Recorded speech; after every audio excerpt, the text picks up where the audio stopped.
Bonjour, je m'appelle Serigne Toubalo, je suis étudiant en Master 2 de physique OAM. J'effectue mon stage à l'Institut de physique de Nice, portant sur l'étude du rôle de l'adhésion dans la réofluidification des suspensions non browniennes concentrées. Tout d'abord, qu'est-ce que la réofluidification?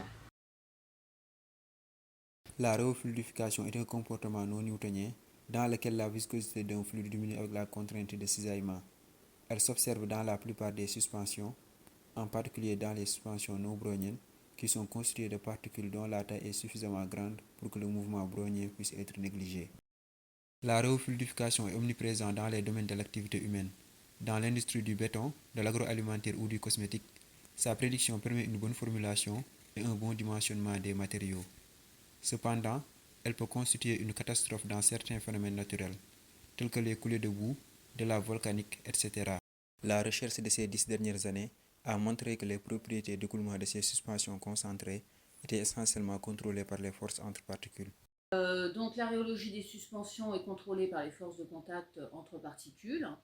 Et on s'aperçoit que ces forces de contact entre particules sont la plupart du temps des forces de friction et que la viscosité d'une suspension augmente fortement quand on augmente le coefficient de friction entre particules.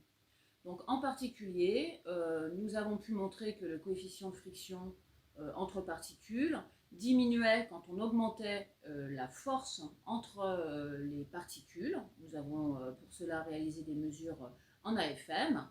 Et ainsi, cette diminution du coefficient de friction quand la force de contact entre particules augmente permet d'expliquer que la viscosité d'une suspension frictionnelle diminue quand on augmente la contrainte de cisaillement. D'autres forces de contact existent, ce sont les forces d'adhésion entre particules, et notre idée maintenant est d'examiner l'effet de ces forces d'adhésion que nous allons mesurer par AFM sur la réofluidification d'une suspension. Pour étudier le rôle de l'adhésion dans la réofluidification, on va commencer par la préparation de suspensions concentrées, comme système modèle pour les matériaux industriels. Pour cela, on dispose de particules adhésives de polyisobornyl acrylate, nommées PIBA, et du Yukon Oil comme fluide suspendant de viscosité connue. Les mesures seront effectuées en utilisant un réomètre rotationnel avec une géométrie plan-plan. Elle est constituée d'un disque immobile réglable en température et d'un outil rotatif qui exerce un couple converti en contrainte permettant de cisailler la suspension. Le réomètre est piloté sur PC à l'aide d'un logiciel. L'expérience consiste à imposer une contrainte de cisaillement à la suspension et de mesurer la viscosité correspondante.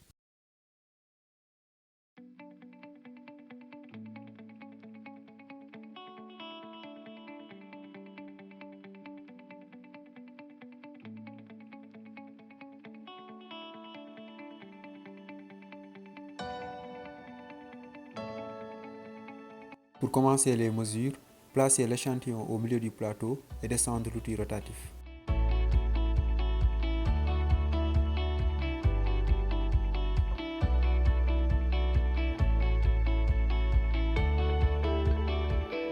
Vérifiez que l'entrefer est bien rempli.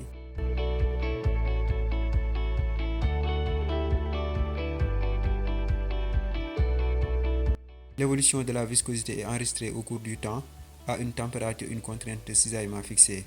Quand la viscosité atteint un plateau, la suspension s'écoule en régime permanent.